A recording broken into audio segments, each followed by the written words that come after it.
Alrighty, let's go ahead and get started. These are an hour long and we don't have a lot of time. I have a lot to cover. Let's go ahead and open up with prayer. Father God, we thank you so much for tonight and this opportunity to join together and seek to understand a little bit more about this important topic. Please help us to be reflective. Please bring to mind and bring to our hearts by the power of your Holy Spirit where we fall short. And I pray also that you would show us the path we should go on, the direction we should follow. We thank you for all that you've done for us, Lord. Please give us wisdom and understanding this evening. We pray in Jesus' name. Amen. All right, so this hands lesson, right? We've been going into the 7 deadly sins, and we've been talking about a variety of these. I was chatting with Jess about this yesterday, I think. Just because I call them the 7 deadly sins series doesn't mean it's only the 7 deadly sins, okay? We're going to address other issues and topics as well. But Jess told me false advertising if you don't cover one of the 7 deadly sins tonight, because I was thinking about doing something else. Yeah, exactly. And so we're doing lust, right? Pride, envy, lust, gluttony, wrath, sloth. Avarice used to be one, right? Yes, so.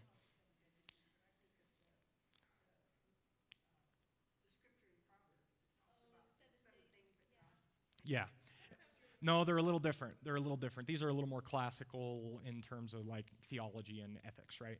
So anyway, tonight we're going to cover the topic of lust. And lust is a very interesting topic.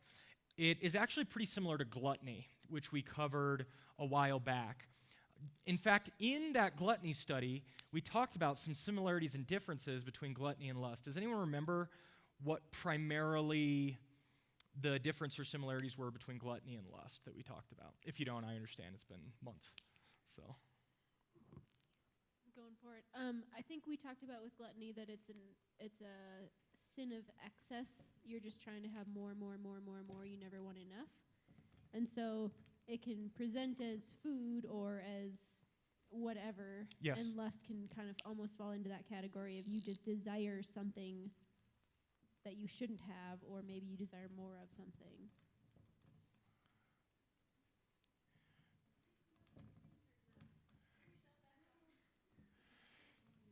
Yeah, that's good.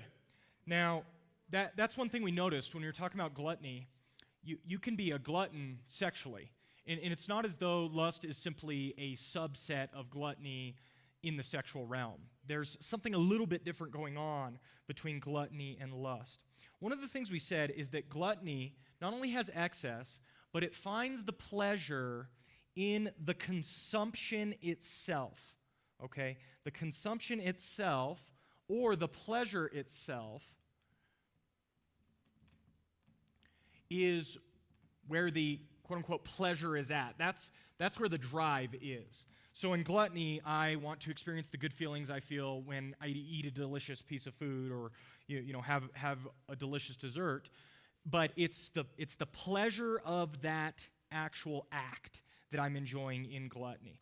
Whereas lust, a little bit more, finds pleasure in the process itself, okay?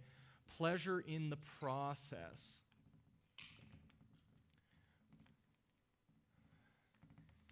All right? So there's something about the acquisition of things in lust or the conquering that happens in lust that is a driver or a motivator in a way that is not the case for gluttony. So acquisition or conquest, the process is something that is a driving factor or motivation in lust. I think we get a perfect example of this in a very inappropriate biblical account in 2 Samuel 13. So if you guys want to turn there, we'll skip some verses because it's not appropriate for mixed audience, right? But 2 Samuel 13. And this is the story of Amnon and Tamar, okay? If you remember the situation between Amnon and Tamar.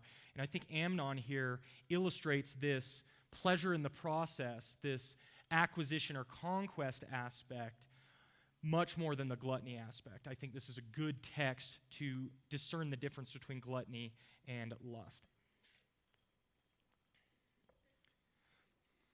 So 2 Samuel 13, And we'll read verses 1 to 4, and then I'm going to skip and read verse 15. And I encourage you to read it on your own. But again, it's very graphic, and it's talking about Amnon's rape of his half-sister Tamar. 2 Samuel 13, starting in verse 1. In the course of time, Amnon, son of David, fell in love with Tamar, the beautiful sister of Absalom, son of David. Amnon became so obsessed with his sister Tamar that he made himself ill. She was a virgin, and it seemed impossible for him to do anything to her. Now Amnon had an advisor named Jonadab, son of Shemaiah, David's brother. Jonadab was a very shrewd man. He asked Amnon, "Why do you, the king's son, look so haggard morning after morning? Won't you tell me?" Amnon said to him, "I'm in love with Tamar, my brother Absalom's sister."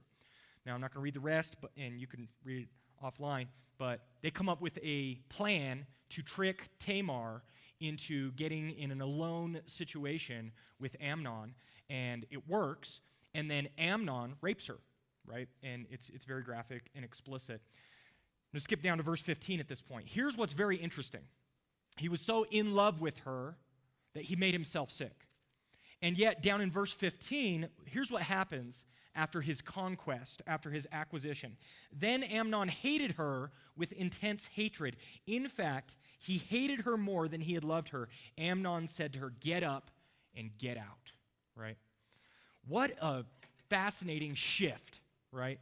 He goes from loving her so much that he makes himself sick to now, after he acquires or has his conquest of her, now he hates her even more than he had loved her previously. To me, this illustrates the difference between lust and gluttony. If Amnon had been a glutton sexually, I don't think his love or lust would have turned into hatred so quickly or readily, because gluttony finds its fulfillment in the consumption or the pleasure itself, right? And he had that. If he was a glutton in that traditional sense, he would want to continue to consume and get that excess, that pleasure. Instead, for Amnon, in the sense that I'm describing it, he falls into this true stereotypical lust category. It's pleasure in the process. It's the devising of a way, a strategy to get her alone. It's acquiring her and conquesting her, and that has led to the fulfillment of his lust, and now it transitions into hatred, right? So in the sense that I'm describing here, I think Amnon and Tamar illustrates this lust connection very well. And of course, it is sexual, which lust often finds its expression sexually. Go ahead. That describes perfectly sexual molesters. It all has to do with the process of getting, not what they've done. Right. It's the process of acquiring that matters. Now, as is typical, while we find biblical expressions of lust sexually, if we understand it this way, it is not only sexual things or deviancies that can be lustful. I will give an example now of something that is about the process, is about the acquisition, the conquest. I don't know if you guys have ever watched that TV show Hoarders, right? There's this TV show Hoarders, and these people just acquire things and things and things. Their houses are just filled to the brim with stuff, junk, trash. Oftentimes their homes are infested with, insects and rodents and things like this. Oftentimes, I think these people struggle with lust in the acquiring sense. They like to go on Amazon, buy lightning deals, all that type of stuff. It shows up, it's really exciting. They unbox it, and they might just stuff it in that box right in the corner, and they never touch it again. It's not about the consumption. They don't care about the good that they got. The thing that drives and motivates them is the getting. They got a thing. It was exciting to acquire. Now that they've acquired, they're done with it. They're like Amnon, and they're going to move on to the next thing. They're back on Amazon looking for a lightning deal, right? When I think of the word lust, the first thing that comes to my mind is money. The greed for money, and it's not having it that satisfies, it's the process they go through to climb and to get it. Sure. And that's what I think of when I think of lust. Right. Can you describe the difference between greed and lust? So I found one quote that that said essentially, actually Jess found this quote and she shared it with me. It said that greed is to money as lust is to sex, right? Now, again, I'm defining it in such a way that it doesn't necessarily have to be sexual. And there are shades of nuance here, right? Like gluttony and lust are very similar in many ways. And I think in the sense that we're describing, lust and greed can be very similar as well. Greed is one of the 7 deadly sins, but yeah, as we're defining them and going into them, we kind of end up teasing out their differences, if that makes sense. And I think one of the differences that we do see between greed and lust is that, like, the greed element, usually you acquire and you hunger for more, but then you, like, hold it up and keep it to yourself. Lust uses and discards, typically, right? And that's where you can go from the I have to have you, I don't want anything to do with you sort of dynamic. Right. Greed doesn't usually do that. It's almost like greed and stinginess kind of feed each other, right? So Right. I think that's another way that you can kind of look is like how's the object treated after the fact. So No, that's very helpful, I think. I was thinking of, like, if you're someone who eats, like, a huge meal, and then immediately after that you're, like, mad at the meal, mad at the food, feeling guilty, isn't that kind of the same thing here with Amnon, or is it Amnon. Amnon, right, where the pursuit was there, and then you're, like, just so angry and over it? Does that mean you would have lust or gluttony in that case, or both? So it depends. It depends on Not what that it your matters. drive and your motivation is, I think, in that. So if you find somebody that really likes the pleasure of eating itself, the taste of the food, so I think of people with stereotypical eating disorders, for example, right? If somebody has bulimia, they are motivated and driven to eat because they enjoy the taste, but because of some sort of, body dysmorphic perspective, they end up forcing themselves to throw up. So to me, that would be, ironically, in a way, a sort of gluttony, right? Because it's the pleasure, the satisfaction of eating itself. Whereas somebody who is, what is it when you just don't eat? Anorexic, right? Somebody with anorexia, I don't think struggles with that aspect of it because it's not the pleasure of the pleasure itself, the food, the eating itself, right? I was just trying to imagine, too, on the sexual side of things, like Amnon versus someone who has gluttony in that area, as that would be like they would kind of more like orgies and the like, Yes, more or less. Then, where I it's think like, so. no guilt, let's just keep going, and they literally can just walk away from it. Okay. Yep, absolutely. I think that's a perfect example in the sexual arena. So again, lust is typically associated with sexual sin and desires. We're going to get there. I've got that layer, but I want us to broaden the dialogue up front, and this, I think, begins the conversation a little bit. We tend to think about our sin struggles and vices as black and white, right? Like, so when I mention lust this evening, you might look at that and just go, oh, this lesson's not for me, or oh, this lesson's totally for me, right? Like, because you're naturally thinking of it in a sexual sense, right? But I want to go to not the typical expression of the sin, but the behaviors and internal motives and drives that are at the root. That's what we're really struggling with. This is what I'm always talking about when I talk about inside-out transformation. Like, there is a lustful spirit that might exist within us, irrespective of whether or not we're expressing it or even expressing it sexually, if that makes sense. Okay, so I want to get to the heart of what is the lustful spirit, what is that piece, and then we can talk about how it relates to sexuality and then other areas of our lives as well. I actually think we glean a ton of insight regarding this concept of lust by looking at the original languages and the words in the original languages that are used to denote this lust concept. So if you guys would be open to it, we're going to read a bunch of scriptures. Can I get Romans 6:12? Somebody read Romans 6:12, volunteer, and I'm just going to read a bunch of these off. All right, Romans 6:12, Christy. I also need Ephesians 4:22. Ephesians 4:22. Thank you. And then also Matthew 5:28. Matthew 5:28. Okay, perfect. So Romans 6:12.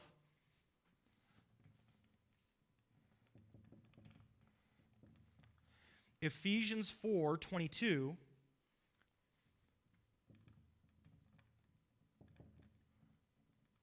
And then Matthew 5:28. Now, before we read them, the Greek word that is translated along these lines, these lustful lines, is epithumeo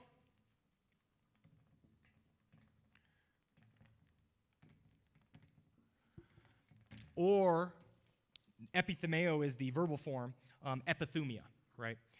They're the same. They mean the same thing. Epithumia is kind of the noun, and then epithumeo is the verbal form. Okay, and so we're gonna find that word in each of these verses and see kind of how it's translated and try to get a sense of what it's talking about. Romans 6:12. Let not sin therefore reign in your mortal body to make you obey its passions. So the word translated in the ESV, passions here, is epithumia. Okay, so think about it. Let not sin. It's associated with sin. And then passions. These are like linked. Don't let sin reign, making you obey its lusts, making you obey its passions. Okay? Go ahead, Ephesians 4:22. That you put off concerning the former conversation the old man, which is corrupt according to the deceitful lusts. There you go. Deceitful lust, which translation is that? Oh, King James. King James translates it directly as lusts. And that, to me, that's why I think of lust.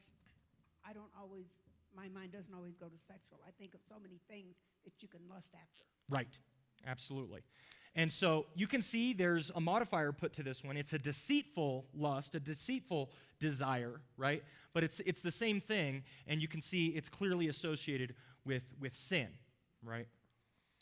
All right. Go ahead with Matthew 5:28. But I say to you that everyone who looks at a woman with lustful intent has already committed adultery with her in his heart.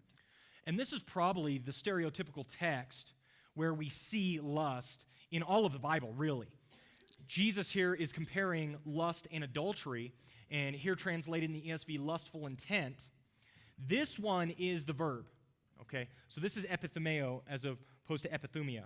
And here we can see translated lustful intent contrasted with adultery. Remember, adultery is an external act, and Jesus is telling us, I'm raising the bar. It's not merely the external act that matters. It's what's going on in your heart. Lustful intent is just as bad as adultery. It's just as much a sin, right? And so that's what we see here in each of these verses. So if you were just to take these verses, you would think of the word epithumia primarily as negative, and then also, not only that, but it is likely or sometimes at least sexual, right? So it's negative and it's sexual in nature. But this is not, go ahead. I have a question. Passions to me doesn't always seem negative. Is there other parts in the Bible that are translated to passions that do use that word, that Greek word, or not use that Greek word? Yes, and that's where we're going next. So I would like, again, I'm going to need 4 people to volunteer here. Somebody for Luke 22:15. Okay. Shirley, Luke 22:15. I also need a volunteer for Philippians 1:23. Okay. Philippians 1:23. Then I need a volunteer for 1 Thessalonians 2:17. All right, Andrew? 1 Thessalonians 2:17. And finally, I need a volunteer for Luke 15:16. Luke 15:16. Okay, Shirley's got that one as well. Luke 15:16. All right, same word used, epithumia, epithumeo. Let's go ahead and start with Luke 22:15. And he said unto them, with desire I have desired to eat this Passover with you before I suffer. So this is We key. use the word desire. That's correct. Translated desire in King James, exact same word in the Greek, epithumia. And Jesus is speaking this of himself. I have earnestly desired to eat this Passover meal with you. Again, if you want to just strict rote translate epithumia always as lust, I have lusted to eat this meal with you. It doesn't make sense, right? Something's not comporting for us. And so this is part of what I'm getting at with these verses. Here, Jesus is described as epithumia, right? He is earnestly desiring something similar to this passions concept that you noted, Christy. Let's look at Philippians 1:23. I am hard pressed between the two. My desire is to depart and be with Christ, for that is far better. There you go. Epithumia for Paul. Here he desires to depart and be with Jesus. He says that's better. And again, it's epithumia. right? It's his desire. It's his passion. That's what he wants to do. It's far better to be with Christ. But then, of course, in the very next verse, he says, look, I'm going to stay around for your guys' sake so I can help you in your walks and your journeys. All right, Andrew, 1 Thessalonians 2:17. But since we were torn away from you, brothers, for a short time, in person, not in heart, we endeavored the more eagerly and with great desire to see you face to face. So Paul, again, he earnestly desires to see them face to face, right? That is a passion of his. It's a desire that he has and he wants to fulfill. Finally, Luke 15:16.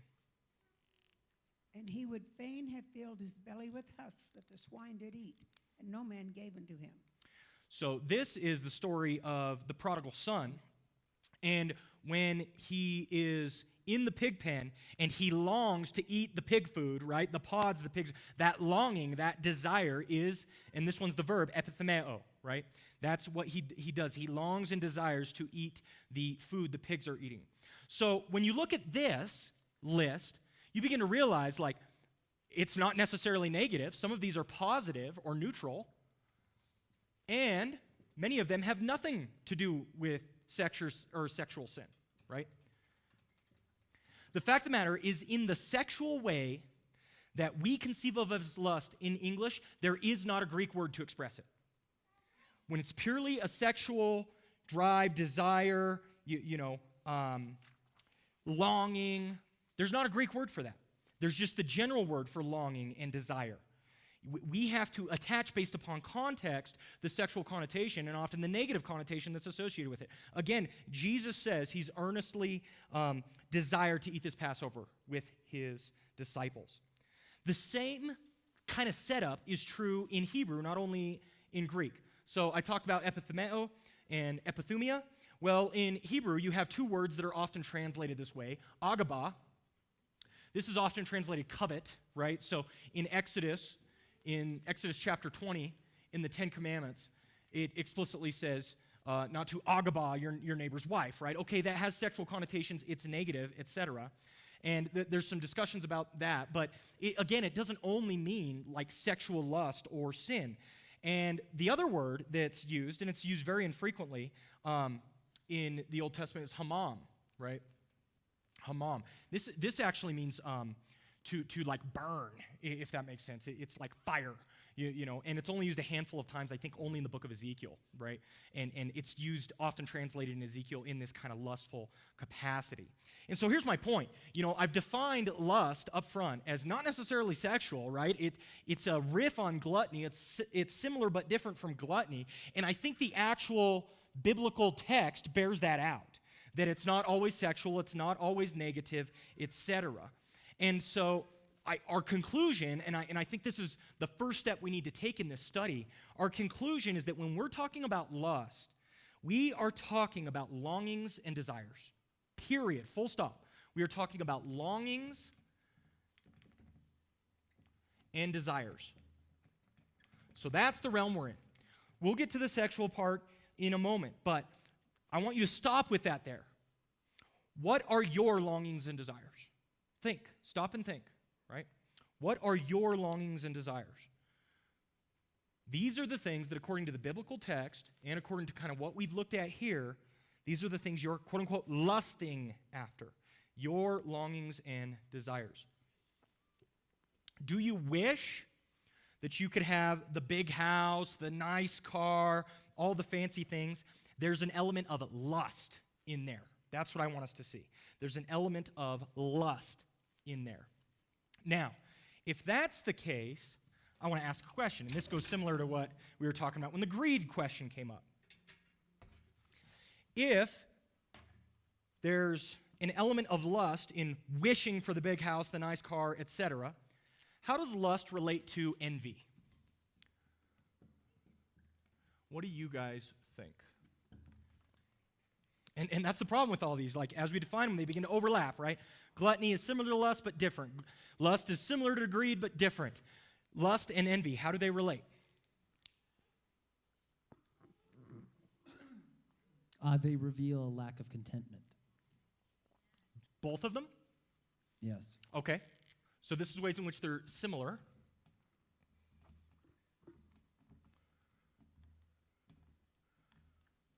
What else?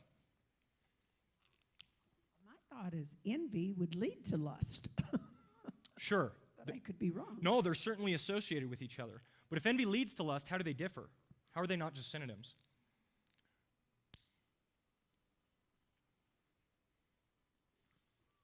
I think that in both cases there's like an acquisitional desire, Yep. but again with lust, I think you use and you discard, right? Like it's super transactional. Envy, I think you long to acquire and then keep. It means something to you. You're attached to it in some way. You don't just discard it. So if you're envious of, I don't know, somebody's relationship, for example, like you want that for yourself for Right. keeps. It's not like you're just lusting for that person and then the grass is going to be greener eternally, right? Yep. Other thoughts? So, I think these are good. These are good answers. And of course, if and when we did an envy study, we'd be able to go deeper. Do you have a comment? I have one more maybe. I'm not sure if this is right, but is envy to me seems like it's all in my heart and in my head. There's not necessarily like an envious action Right. necessarily, whereas lust feels like there's maybe more of an action there, or could be. No, we're trying to suss out the distinctions, right? The way I've described lust, it's about desires and longings, and so that's pretty internal as well, right? But one of the things that I think makes them to differ a little bit, and this might be kind of like a teaser for the future, just like we did with gluttony when we mentioned, hey, well, how does gluttony differ from lust? One thing I think is that envy might have to do with the individual who has what you want. So if you think about it in the text, when the Bible talks about covetousness and envy, it often specifies the individual. You shall not covet your neighbor's wife, right? It doesn't say explicitly, a woman who doesn't belong to you or anything like that. It's your neighbor's wife, right? And it has to do with your neighbor. And so I think there might be an element in envy that it has to do with the individual, that it has to do with their thing. I think envy is kind of that syndrome where you can't celebrate somebody else's win, if that makes sense, because you're jealous of it in that sense. Whereas lust, I think, instead has to do with just that acquisitional component, irrespective of who it belongs to. Again, in the Old Testament, when you read the texts that talk about coveting, which is the word I spoke of, agaba, right? Coveting often has to do with your neighbor's things. Don't covet your neighbor's things, okay? And so I think there might be a difference there. So with all that said, all that teed up, I want all of us to kind of think about what are our longings, what are our desires as we go through. Now, I do at this point want to talk about the sexual component. I think this is really important to discuss in our day and age, right? Lust is as big a problem as ever, and it has to do with the ubiquity of pornography in our culture, in our day and age. So, lust, longings, and desires of a particular sexual nature, I think, have a lot to do with pornography and pornography addiction in our day and age. The studies abound on how bad pornography is for us as human beings. Christian, non-Christian, religious, irreligious, it doesn't matter. Everybody agrees. And you look at the literature, you look at the situation that people find themselves in when it comes to pornography addiction, and it is extremely damaging to us as human beings. And it is one of the expressions of lust that we are talking about. Now, one of the things that we must understand when it comes to pornography and really any addiction of any sort, but again, this lust, this acquisitional nature has to do with dopamine, right? In our day and age, I think most people have heard of dopamine, right? Dopamine is a neurotransmitter that is in the brain, and it's involved in all of the what they call natural reinforcing behaviors. So things like eating, drinking, sex, etc. All of these have to do with dopamine. It's the primary neurotransmitter also that most addictive drugs are known to release, right? So, if you're going to get strung out on methamphetamines or heroin especially, what happens is when you use heroin, massive flood of dopamine into the system. That's not the only thing that happens, but it's a thing that happens, and it's important to understand. Dopamine is often called the pleasure chemical.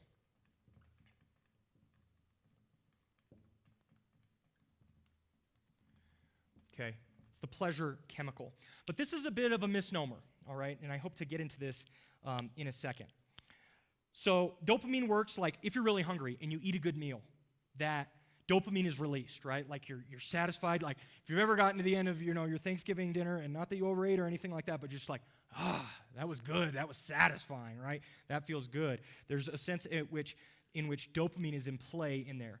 Or if you're really thirsty. I don't know about you guys, but I love ice water. Ice cold water, like the coldest you can get it. When I get a glass of ice water, I fill it all the way to the brim with ice, and then the water can fill in the gaps, right? I love ice cold water. And if you've exercised really hard, you're really thirsty, and you drink ice water, that satisfaction, that's a dopamine release, okay? And what dopamine does is it helps us know where we should be directing our energy, right?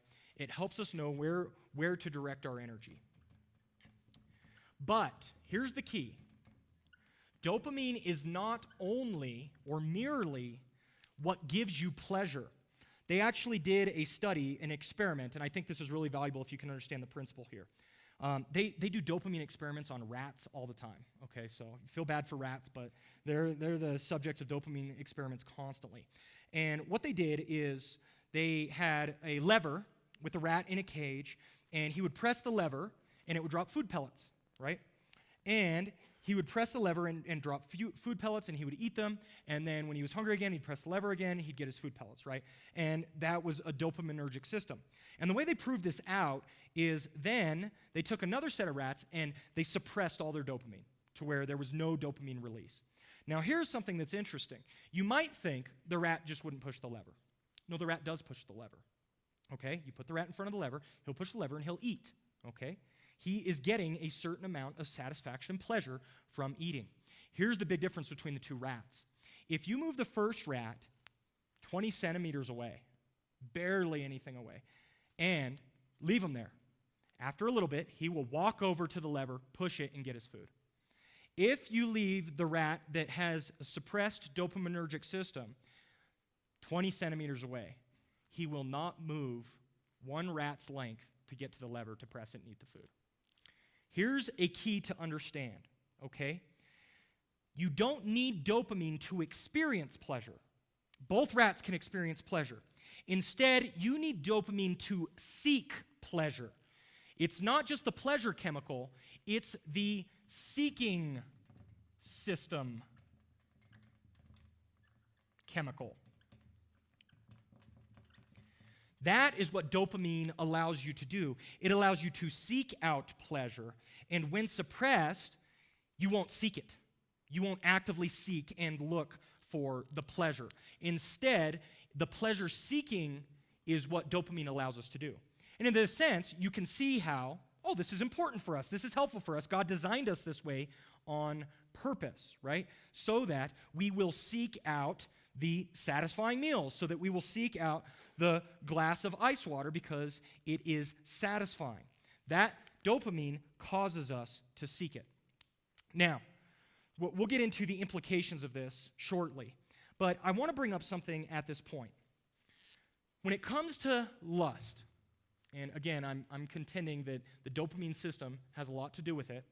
When it comes to lust, is it a moral choice? Or is it an illness or a disease? So think about that. Are you choosing to lust?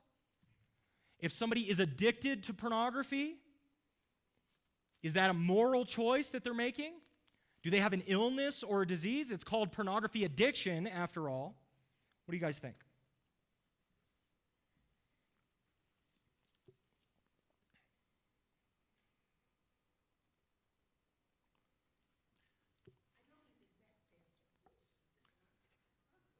Did the battery die? You just have to press it once. Let me see. The battery's dead. Let me go get it. That's okay. Oh, it's going. Oh. Go ahead. Give your answer while I search for a battery. Well, I was going to say, I don't know for sure, but say you have an illness or disease, and that might be your problem. But it comes down to me, there's a moral choice in what you do in spite of what's wrong with you. Okay. So I don't know which one is the answer. But that would be the way I would look at it. My moral choice would override a problem that I have. So Shirley's saying no matter what's wrong with you, the moral choice is there. You're making a moral choice. So you would lean in the direction of a moral choice. Be aware that it's a moral, but to me it's a moral choice. Right. I don't know. Yeah. Okay. Give me 1 second, and then Bethany, you are next. Because I think, in a way, intuitively, we all know if something's wrong to a certain extent. I mean, you could deaden that conscience, but I think everybody has an idea this is probably wrong, so you've made a choice. So to me, it's a moral choice, I guess. Okay. So you lean in the direction of moral choice because of the conscience. Okay, hopefully that works. No, I would say it's a moral choice, but I do feel like because of how God designed our brain and body connection, that, we were just saying, like, David's son, was it Amnon? Who Yep. lusted after his half-sister Tamar.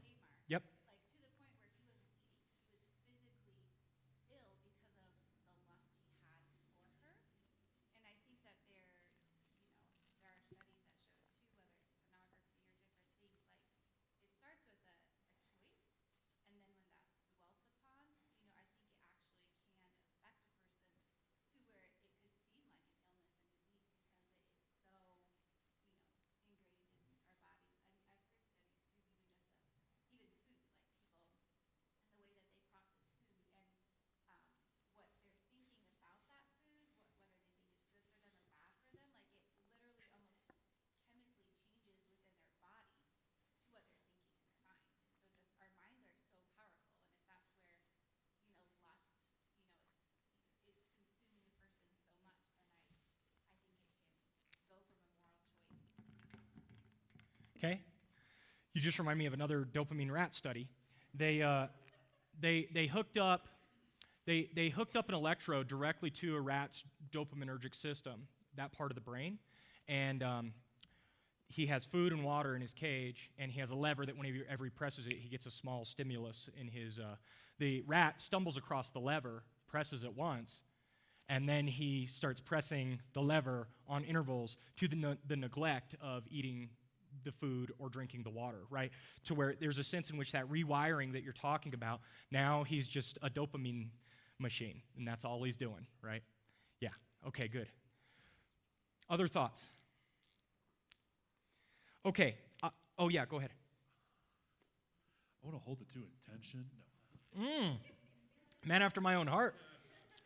Well, I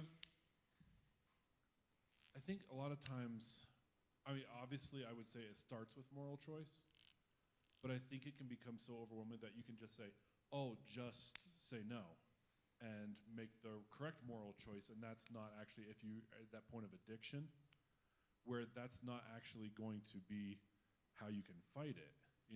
It's gotten a hold of you where it actually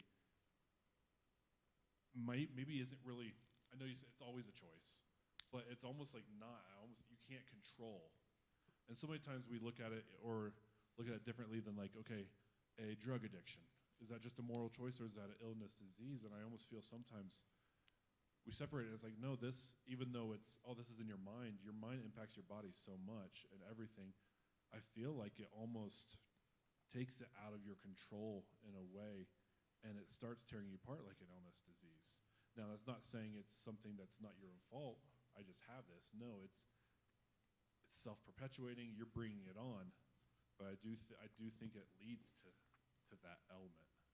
Yeah. That's a very No, I appreciate that. This leads me to a concept. I talk about this a lot, but it's hard for people to grasp.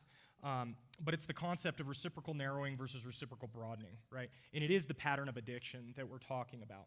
And so you start somewhere on this spiral, okay? Let's say you start there. And you get in a situation where you are feeling maybe anxious, stressed, something like that, right? And, you could use anything that's addictive to express this.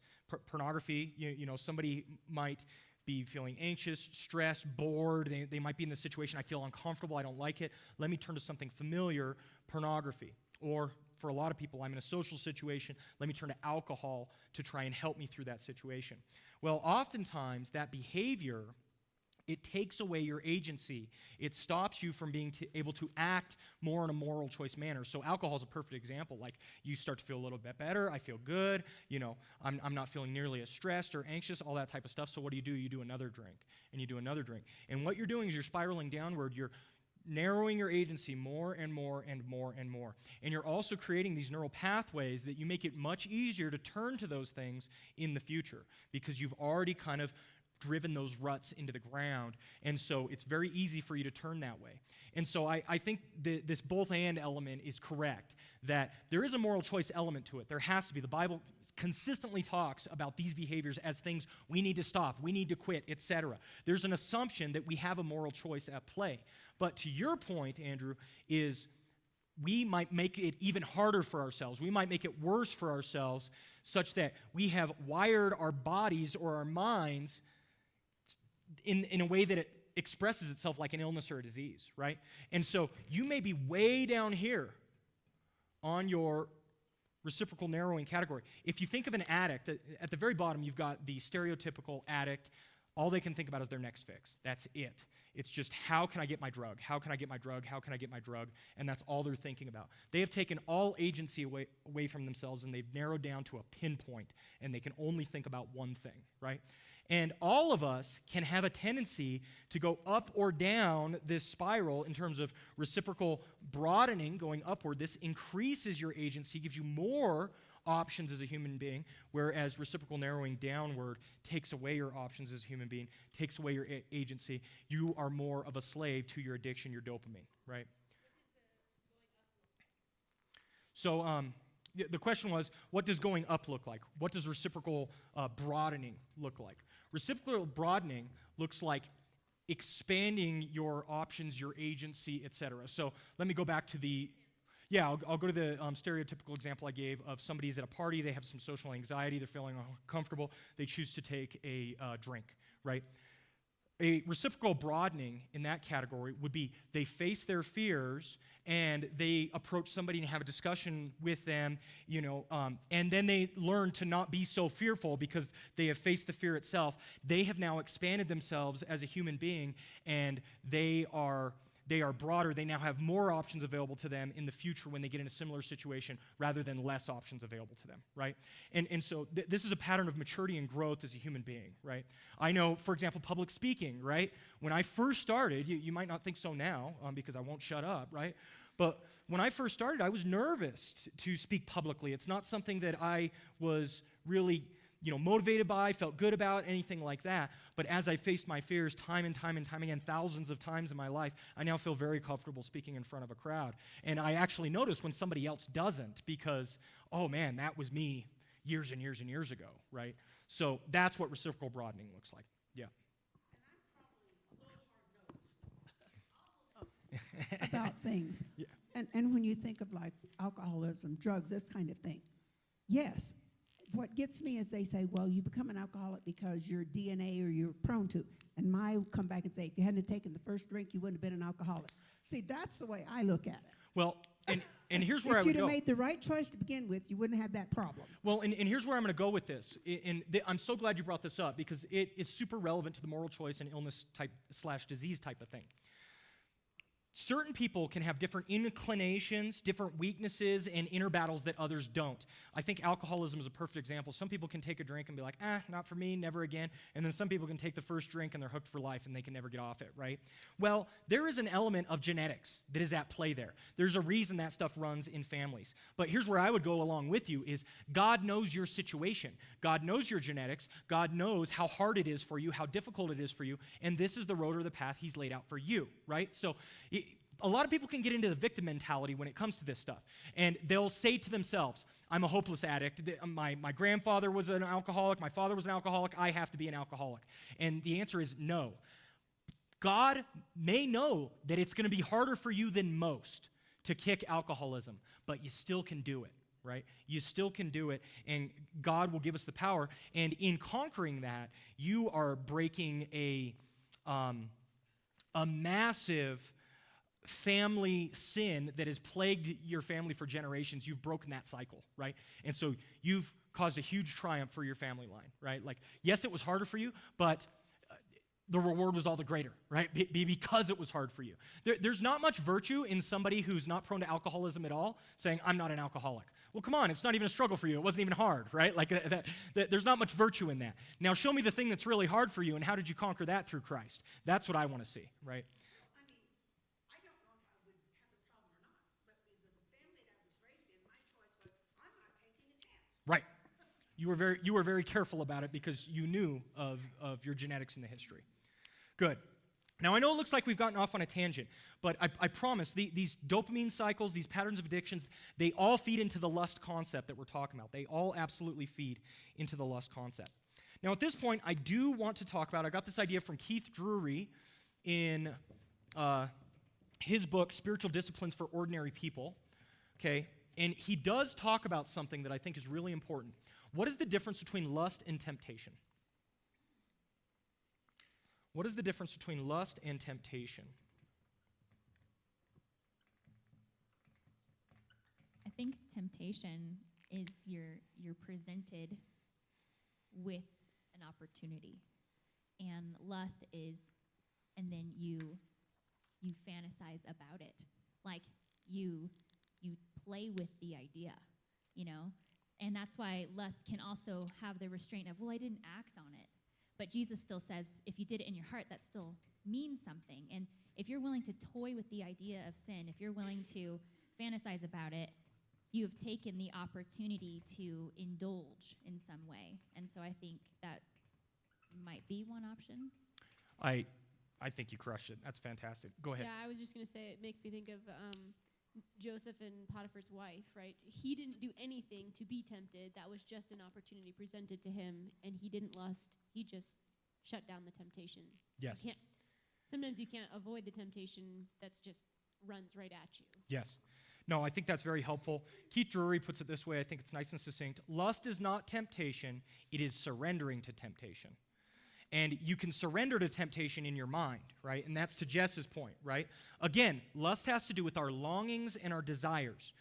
Temptation might run straight at us. What are we going to do with it? Even if we don't indulge physically, are we indulging mentally with our longings and desires? If we give room in our longings and desires for that temptation, we are now venturing into lust. The reason I bring all this up is there are many people who struggle with lust or with disordered longings and desires like I'm talking about, and then they start to beat themselves up when temptation comes because they think they've already failed, right? Like, I feel tempted to look with lust, or I feel tempted by that disordered longing or desire that I know I have. Like, I'm on Amazon getting ready to purchase a flash deal. I know this is bad behavior of mine. I'm such a wretch, etc. That temptation itself is not sin. That temptation itself is not wrong. Jesus was tempted by Satan, yet never gave in, right? And, we need to recognize that lust is not temptation. Lust is the giving into or surrendering to temptation in our minds, okay? So just an important distinction, I think, that is helpful. And that's, I think, with me a lot of times when I go to Lord and pray for forgiveness, it's not because of something I've done. It's because of some stupid thought that's gone through my mind. And I'm going, please forgive me. I don't want those thoughts to be there. Mm. And many times you can't control that, right? That's right. I don't know how many times you're sitting there and then you have a thought come into your mind, and in reality, just like you said, I don't know where that came from, I don't want it, etc. Who knows where it came from, but what are you going to do with it now that it's there, right? That's right. And that's what God cares about, is what we're going to do with it now that it's there. Again, a lot of Christians beat themselves up because they have a thought come into their mind or some sort of temptation come, and they think they've already failed. And we have not. It's, what are we going to do now that that is there? But Tanner, I don't want to say this because it's going to be terrible for myself. So maybe you can help save me from what I'm about to say. But in your example of like you're on Amazon or you're on eBay or whatever, and you're going through every single night, you're looking at it, it's like, well, Tanner said I'm not acting upon my temptation. I'm just simply scrolling at all these items that I wish I had so I could get the shiny new open box experience. Isn't that kind of the same as like scrolling through a Playboy and like, well, I'm not really doing anything too bad. I'm going to get to this, okay? So I'm going to talk about chess in the future and interject that thought again when I start talking about that, because it's the same concept. Yep, I'm going to get there. Thank you. All right, so now this brings me to kind of a point that I want us to think about. Are the desires or longings themselves wrong? So we said lust has to do with the desires or longings, right? I asked, what are you dreaming of? What are you dreaming for, right? Are the desires or the longings themselves wrong? Not necessarily. Depends on what you're desiring or longing for. I had a great question in our young ladies study. Someone asked, what if I'm coveting something that, like a friend who is really kind? What if I'm like wishing that I was kind like her? Is that What a like, thoughtful wrong? question. Yeah, it was great. So we had a great discussion about that. That's fantastic. Like, yeah, you can want to be like someone, and it could turn into sin because you are coveting something that you don't have, but you can do something good with that desire instead. Right. Go ahead. I was thinking when you posed the question of like, what are your longings? And the things I wrote down that I was thinking of were like fame, fortune, thrill, sort of. And I was like, even something like fame is a good thing when you're worshiping the thing that's worthy of being worshipped. Like if that's Right. what you are lost. So even some of these things, it's like, well, to answer your question, no, they're all good, but then we can take them and ruin them, kind of. Or like even envy, right? God is a jealous God, so that would be another example there. Or, the thrill, the excitement, like there is some sort of a joy element that's good. So that's my response to that, is like maybe they are actually good. We're the ones who sort of ruin them, or they're tainted by the sin. Yeah, I think these are good ideas. Now, there is spiritual tradition out there that says, yes, the desires, the longings are what is leading to all of these problems. You need to eliminate the desires or the longings themselves, right? In Buddhism, famously, right, all of life is suffering. The reason you suffer is because of your longings and desires. If you got rid of your longings and desires, you would no longer suffer, right? And that's kind of the part of the fourfold path for the Buddhistic tradition. Now, there is something to be said for what I'll call healthy detachment. I talk about healthy detachment a lot. Sometimes I think we have attachment to certain things, and these desires and longings are bad in some ways, shapes, and form, but I don't think eliminating all desires and longings is necessarily the answer. There are abundant biblical examples of Jesus and others in the Bible having strong wants or desires. Again, I earnestly desire to eat this Passover with you. That's Jesus himself. We're exhorted time and time again in the New Testament to desire and hope for heaven, right? We're supposed to hope for and desire the age to come. And so I don't think the answer is to eliminate all wants or desires, but to change them, okay? Yeah, to change it's to them. say, I want this, Lord, but thy will be done. That's right. That's the contentment piece that was brought up earlier, right?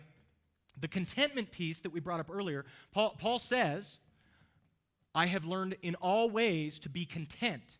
He has not said, I have eliminated all my desires and longings. But he's saying, I'm content with whatever you have for me, even in the midst of my desires and longings. So I desire that this thorn in my flesh pass from me. You didn't cause that to happen? No problem, I'm content, right? In your weakness, I am made strong. Okay, fair enough, Lord, and I will continue on. That, I think, is where we need to get. So if we need to change our desires, this is what matters most, the object of our desires. The object of our desires. And if we are centering our desires on good objects, then we are leading to that reciprocal broadening, right? That just the standard Christian biblical things you can think of, faith, hope, love, peace. If we're centering our desires on those things, then we can lead to an expanding because the objects of our desires are good and we are content with what God has given us. C.S. Lewis has a famous quote in The Weight of Glory, and I've said it multiple times from the pulpit, so I'll just refer to it here or allude to it here. He says, it's not that we have too much desire, but too little. We are satisfied with too small of things, right? And he says, we're content with money and sex and fame, when in reality, we have an eternal weight of glory before us. And if we wanted those desires, we wouldn't settle for these weak, base, small things down here. He says we are like children in the slums making mud pies, content and satisfied with those desires, because we have no way of even imagining or envisioning a weekend at sea, right? So that concept, I think, is extremely helpful. Some good objects of our desires. Good objects. Like, the idea here is we need to have not changing our, or not having desire at all, but having good objects of our desires. Just a few I thought of. Relationship with God, right? Relationship with God. Or not only that, heaven. Heaven, the Bible commends to us over and over again, as a good desire to have. This one drives and motivates me a lot. Personal sanctification and holiness, right? I care a lot about my character being conformed to the likeness of Christ.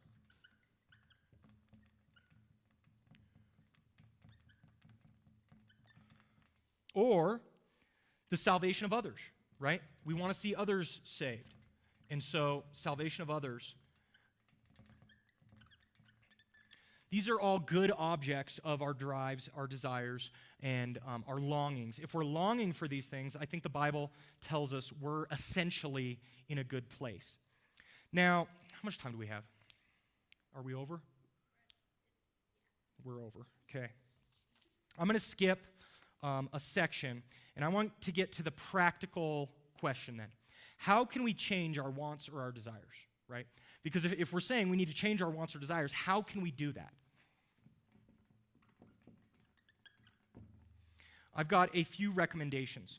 And this is in the spirit of the first recommendation I have. Again, you're not going to be surprised because I keep beating this drum. It's the power of habit, right? It's the power of habit. This is why we've been promoting this book. This is why we promoted last quarter, You Are What You Love, etc. Again, you are what you love, and you love what you act out. Aristotle said, paraphrasing, you are what you continually do. Okay? Whatever you continually do, that's what you are, and that's where your wants and desires are coming into play. By the way, this is why 1 John teaches in chapter 3 that no Christian keeps on sinning as a manner or course of habit, because you are what you continually do, and if you continually do sin, you reap the natural consequences of sin, which is hell. Right? That's the logic behind that. And so if we are what we continually do, our wants and our desires will change and adapt to what we are continually doing. Remember to Sunday when I talked about the soapstone guy from Scott Galloway. He said, there's a soapstone guy, we use him. He has learned to desire that field and that industry through practice and repetition in his life. He acted out a passion for soapstone in his life, and then that came to fruition in his life. And so that our habits, for example, can absolutely affect and change and adjust our wants and desires. So I want to give an example of chess, right? Anybody who knows me well knows that I can jump from thing to thing to thing, and I just deep dive it hard, right? So when I was obsessed with chess, okay, I did a lot of mutually reinforcing behaviors to keep chess high in terms of my wants and my desires. So I would watch chess videos. Well, when I watched chess videos, you know what that did? That made me want to play chess. So then after I watched some chess videos, I'd play a game or two. Well, after I played chess, I failed spectacularly, and so I wanted to figure out what I did wrong, and so then I would research and study chess. So that I could get a little bit better. And then I thought, what's really sad is I have nobody to play chess with in real life, so I'm going to research and study chess boards and chess pieces, and I'm going to buy bunches of chess boards and chess pieces, right? And my point is, if you've seen anybody who's in a lustful cycle or category, this is often what it looks like, right? It's this constant feeding of the beast, if that makes sense. And what it does is it keeps your wants and desires pegged, right? Like you're just constantly up here because you are constantly feeding into it. You are ramping up your desires and your longings for this material thing. And so to your question earlier, browsing on eBay for that thing I wish I could have, constantly researching it, all of the differences in the materials, and, if I got this one, that is made out of a specialty wood, or, these ones are carved out of marble, and blah. Like, you're constantly feeding into this energy, the wants and desires. Now you think the want or the desire comes first, but oftentimes these things are caught, not taught, and it's your feeding that causes it to build and build and build. The reason I picked chess is I haven't been interested in chess for months. I've spent almost no time on chess. I don't watch chess videos anymore. I don't actively play many chess games. I'm not researching chess actively. I'm not buying things for chess, etc. My want and desire for chess has dwindled to almost nothing, right? And I think this is true in a lot of different areas of our lives. Again, it has to do with our longings and our desires. And if you keep feeding it, it's going to stay pegged. But instead, if you, in a sense, choose to cut it out at the knees and say, no, I'm no longer going to feed into that longing or that desire, it will begin to lose oxygen and die, right? And this habitual nature is how we can affect kind of that drive, that desire, the longing. Now, what's the answer? We need to focus on other things. This process, oh, you want to say something? Go for it. I don't want to jump ahead if you're going to go There's no here. jumping ahead. We're But I almost think to the end. one of the key parts is you talked about the good objects, right? Like if you cut it out at the knees, there's a vacuum. Nailed it. And so you really have to be so intentional about, okay, I'm gonna be cutting some knees. What am I gonna choose every time I want to get back on eBay? Or what am I gonna choose every time I really wanna think about holding a marble chess piece? You nailed have it. to be deliberate about what you're gonna displace that previous passion with. So you are jumping ahead, but it's perfect. It's a perfect transition. Fill your life with other things, okay, is what I want to say. Fill your life with other things. I have often used the illustration, and I think it's silly, but people have told me it's helpful multiple times. I said, you're looking at a painting, and it's full of sin and iniquity and all of these things, and somebody comes to you and scolds you and said, stop looking at that painting, and stop looking at that painting. And so then you turn to look at a blank white wall, right? Well, your eye's going to wander. You're going to, after a while, you're going to get bored, and you're going to keep wanting to look over at this painting, right? But if instead of telling you don't look at the painting and look at the blank white wall, instead I say stop looking at that really bad, ugly painting, instead look at this masterpiece. Now all of a sudden you turn and you're enraptured with the masterpiece. You even forgot about this painting, right? So it's not just don't do the bad thing. It's fill your life with other things. On this roll, this was very, very interesting. Another rat and dopamine study. They put rats in a cage, and they gave them 2 water bottles. One just has water in it. One has heroin water in it, right? And very quickly, you have a rat. He tries both water bottles. Very quickly, he's stuck on the heroin water, right? And he will drink heroin water until he dies, right? He'll just do it until he dies. Boom, right there. Happens constantly. Well, a professor came around in the 1970s by the name of Alexander, and he said, we stuck these rats in a cage with 2 things to do: drink regular water or do heroin. Are we surprised they did heroin, right? And he says, instead, let's do this trial. Let's build a rat paradise. Let's build an amazing rat, theme park, right? They've got their wheels. They've got tons of places to play. There are other rats to play with. There's plenty of cheese. There's plenty of good stuff in there for them to enjoy. And let's put the water bottle and the heroin water in there. Well, lo and behold, the rats rarely go over to the heroin water. Some of them are, over there once in a while. None of them OD on the heroin water, and many of them never touch the stuff to begin with because they are enjoying the environment in which you've placed them, a natural environment. It's real easy to lust in these ways when that is all you filled your life with. If that's all you're doing and you're constantly feeding it and you're keeping your lusts pegged, there's nothing competing for this. But if you're filling your life with other things, and they have found this for people who are stuck in anxiety, depression patterns, all these type of stuff. If you're filling your life with meaningful relationships, and if you're filling your life with other meaningful hobbies and choices and things like that, this can be a massive help in dragging you out of a cycle or a pattern like this, right? It can be an absolute massive help. And I actually think that this is the role. Oftentimes when people struggle with lust, we tell them memorize a bunch of Bible verses, right? And there are good Bible verses on this topic. Job 31:1, I've made a covenant with my eyes that I should not look upon a woman with lust, right? Colossians 3:5, put to death what is earthly in you, sexual immorality, impurity and passion, evil desire and covetousness, which is idolatry. These are effective partially because I think they are reminding us of the other things in our lives. They're reminding us of our faith. They're reminding us of our God. They're reminding us of our commitment and our spirituality, right? We are, in a small way, beginning to fill our lives with other things, higher ideals and hopes, and that causes the lust to be crowded out.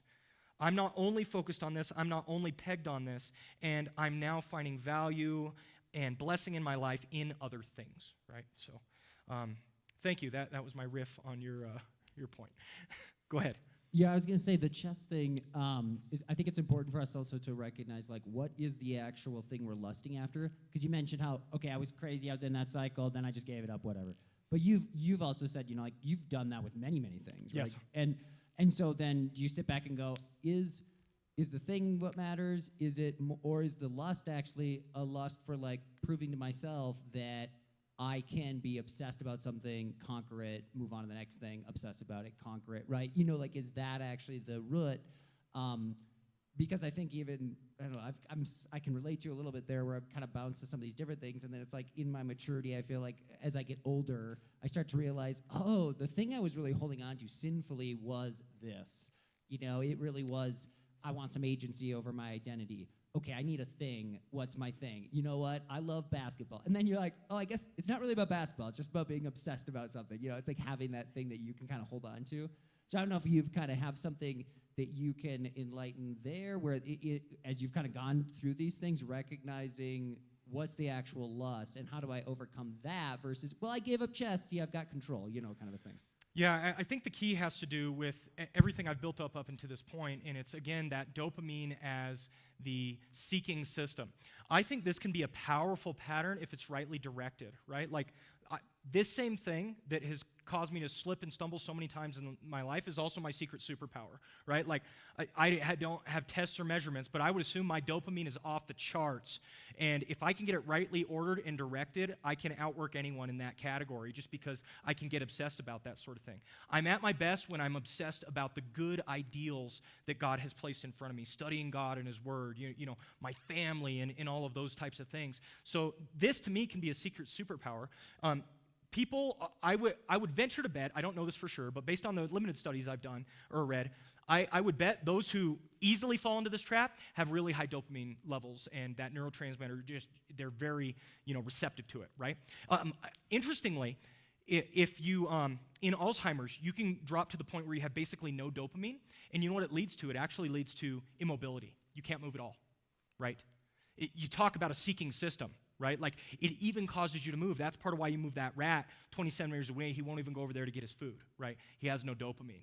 So to me, it's about what we talked about. We need to change our desires and longings for those desires and longings that God calls us to lean into.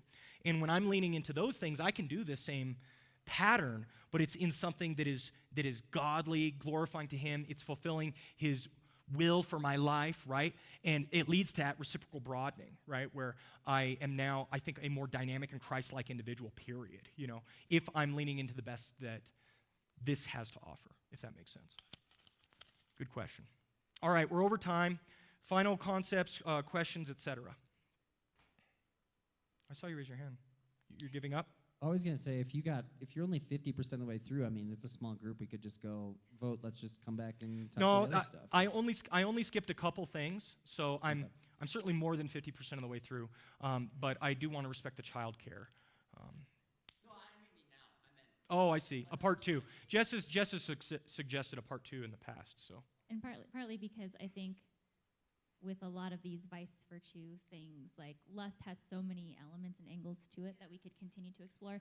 And like if somebody wanted to go even further into like pornography addiction, for example, and wrestling with lust in today's culture, like we could go even further there, right?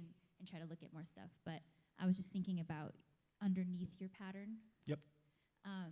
As your potentially, I don't know, primary observer, I feel like for Tanner it might be more about like building mastery, which in and of itself is not a bad thing. It can be a really beautiful thing, and there's like competency there, like, and when you don't want to be a generalist, but you want to be an expert at something, it's easy to just like go that route, I think. And I think in general you want expertise in a lot of areas, and like you said, when that's rightly directed, it's really powerful. Right. And that's the hard part, is if you can look at your lusts and identify as best you can what they are, or somebody that you trust can help you identify what they see too, then you can look at, well, how could that be redeemed? Can it, I think that there are a lot of ways, even some of the hardest things that can be redeemed. Like I think, delight is something that we're called to do. We were talking about it at the park today. Like even in the sexual realm, like delight itself, intimacy, all these beautiful things, like, that can come out of identifying struggles in that area, right? And you can look at how can God help me steward that and use that. And I think living a life of abundance and not just, I got to cut everything in my life out at the knees. But like, no, we have a God who, like, yeah, we were talking about it today. He invites us to the table, right? Like we have one who brings us to the wedding feast. Like how can we have the tension of abundance and contentment and delight in our life without it being this destructive lust? And I think that's where you can really start doing the deep dive for your own personal journey and talk to people who have had victory in different areas and ask them, what was that like? What did you do? I can map your patterns, or you can help me figure out some practices and habits that maybe could make a difference for me. Yeah. So, yeah, those are some random thoughts.